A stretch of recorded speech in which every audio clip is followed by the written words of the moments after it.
Dear students, previous lecture में हमने mechanism of fertilisation के अंतर्गत essence of activation of egg अर्थात अंडे की सक्रियण तथा एम्फीमिक्सिस उभय मिश्रण के विषय में जानकारी प्राप्त की थी।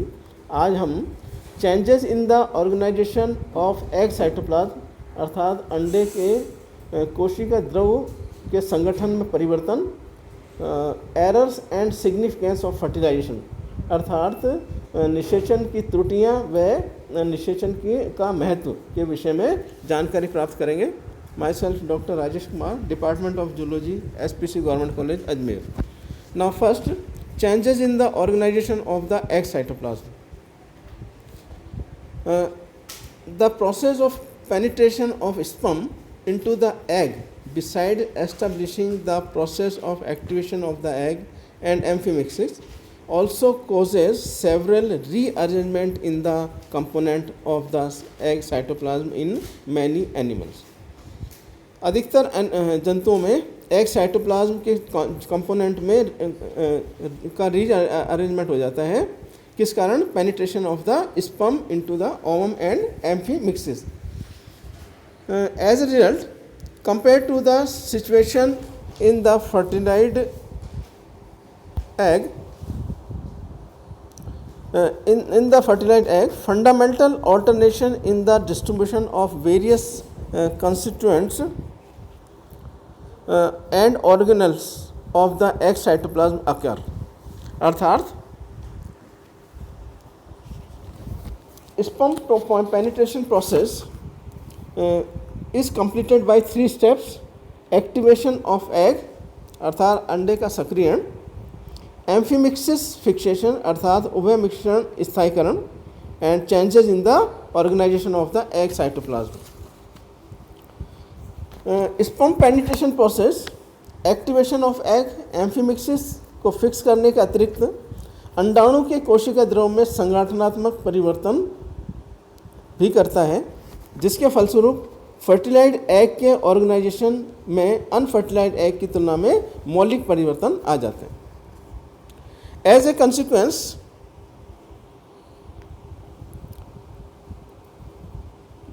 Of fertilisation, the organisational alternation in the fertilised egg are essential and highly important for embryonic development.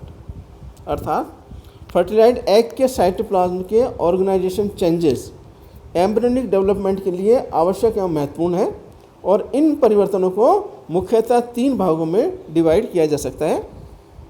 One of the important alternation is the removal of cortical granule from the ovum अर्थात अंडे से cortical granules का बाहर निष्कासन।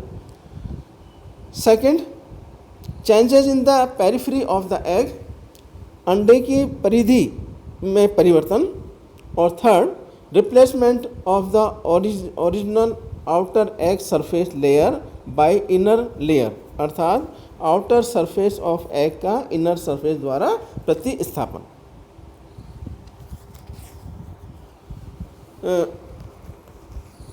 जैसा कि हम जानते हैं, changes in the periphery of egg, जैसे ही शुक्राणु अंडाणु से के संपर्क में आता है, इसके एक्रोसोम भाग में परिवर्तन शुरू हो जाते हैं। साथ ही अंडाणु के परिधीय भाग में परिवर्तन आरंभ हो जाते हैं। अंडाणु के प्रीविटेलाइन स्पेस में पेरिफेरल ग्रेन्यूल्स उपस्थित होती हैं जो वैक्यूल्स के समान रचनाओं में बंद होती हैं। हाइलाइन मटेरियल से भरे हुए पेपिला के समान रीजन विकसित हो जाते हैं। ये अंडाणु के चारों ओर एक नई सतह का निर्माण करते हैं जिसे हाईलाइन लेयर कहा जाता है। यह प्रारंभ में पतली होती है और कुछ समय बाद अंडे की सतह से ऊपर उठ जाती है, जिसे हाईलाइन लेयर कहते हैं। Since in morphogenetic process the cell surface layer have an essential role, therefore the changes in the surface layer of the egg must have its own significance।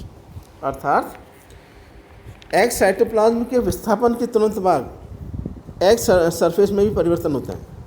अब किस प्रकार से होता है? जैसा कि चित्र में दिखाया गया है, movement of cortical granules or cortical cytoplasm and formation of gray crescent in the frog egg. Frog egg के साइटोप्लाज्म में जो ग्रे क्रेसेंट है उसका निर्माण हो गया है। इसे हम इस प्रकार समझ सकते हैं। Consequently, at the sub-equatorial line of the egg, a lighter area becomes apparent, which is referred to as the gray crescent. Grey crescent जिसे हिंदी में कहते हैं धूसर बिंदु, इसके दृष्टिगत होने से पहले संपूर्ण एग सरफेस की परमेबिलिटी एक समान होती है, किंतु ग्रे क्रेसेंट बनने के बाद egg membrane permeability animal poles और वेजिटल पोल पर कम हो जाती है, जबकि ग्रे क्रेसेंट पर यह अधिक निर्भर करती है। Hence the surface layer of the egg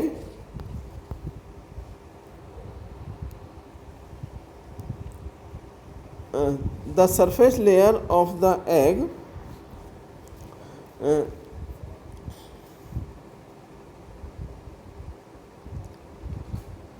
also undergoes alternation.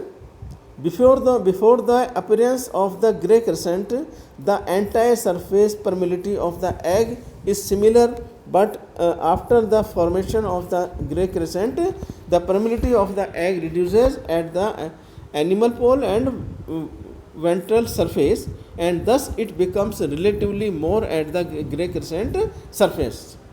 Now at the time of granulation, it is this gray crescent which play a special role in the formation of blastomere.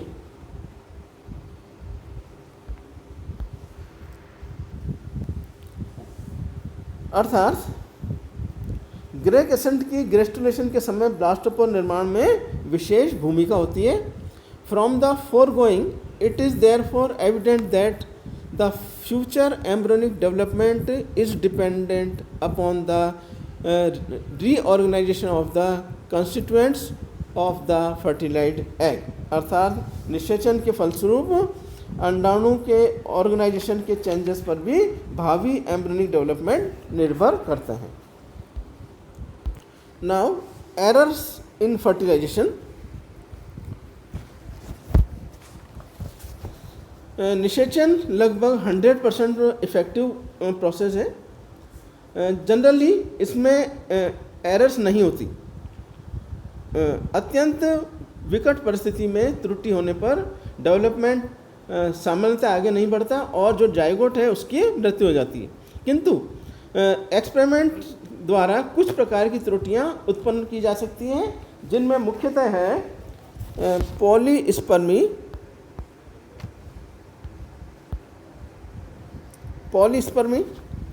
Polyandry, polygyny, gynogenesis, partial fertilization and androgenesis. Now first polygyny, जब एक female gamete से एक से अधिक male gamete का fusion हो तो उसे पॉलीस्पर्मी या बहुशुक्रणता कहते हैं। Now what is polyandry?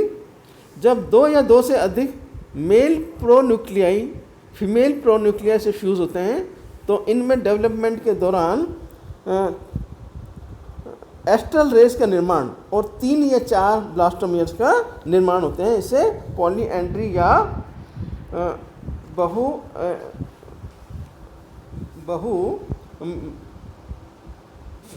बहुशुक्राणुता या पॉलीएंड्री कहा जाता है। Next polygyny. oogenesis अर्थात अंडजनन में मियोसिस द्वारा निर्मित फर्स्ट और सेकेंड पोलर बॉडीज सेपरेट नहीं होने के कारण एक मेल प्रोन्यूक्लियस 2 फीमेल प्रोन्यूक्लिया के साथ फ्यूज़ हो जाता है, जिसे पॉलीगाइनी कहते हैं।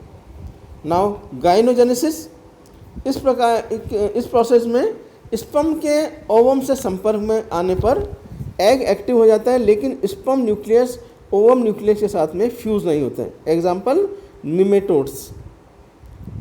देन पार्शियल फर्टिलाइजेशन अर्थात आंशिक निषेचन। एग में डिवीज़न द्वारा ब्लास्टोमियर्स का निर्माण प्रारंभ हो जाता है और स्पर्म न्यूक्लियस किसी एक ब्लास्टोमियर के साथ फ्यूज़ हो जाता है। एंड लास्ट एंड्रोजेनेसिस, निषेचन के दौरान यदि एग न्यूक्लियस निष्क्रिय हो जाए तो स्पर्म न्यूक्लियस डेवलपमेंट में भाग लेता है। Hence the term androgenesis in the development of an embryo having only parental nuclei.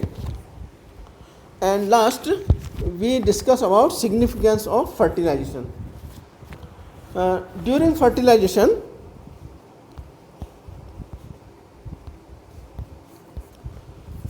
The inactive ovum is activated, अर्थात निषेचन के दौरान जो इनएक्टिव या अचल जो ओवम है वह एक्टिवेटिव हो जाता है, सक्रिय हो जाता है।